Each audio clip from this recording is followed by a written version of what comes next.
তোমার জন্য যতটা পথ হেঁটেছি ততটা পথ হাঁটলে আমি পৌঁছে যেতে পারতাম জেরুজালেম, আমার প্রিয়তম শহর। তোমার জন্য যতটা রাত কেঁদেছি ততটা কান্নায় আমি ছুঁয়ে দিতে পারতাম মেঘ, বরষায় ভিজিয়ে দিতে পারতাম তৃষ্ণার্ত সাহারা।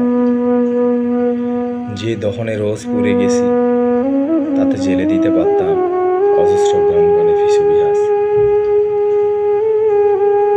যতটা তৃষ্ণায় গুনে গেছি অপেক্ষার প্রতিটি প্রহর, ততটা মেটাতে পারে সাধ্য নেই সাইবেরিয়ার। যতটা ডুবে গেছি রোজ, যতটা উবে গেছি রোজ, যতটা ভেসে গেছি চুপ, যতটা বেহিসেবি ডুব, সবটাই মিশে গেছে ওই। তোমাকে পাওয়া হলে দেখি এই আমি সেই আমি নই। তোমাকে পাওয়া হলে দেখি এই আমি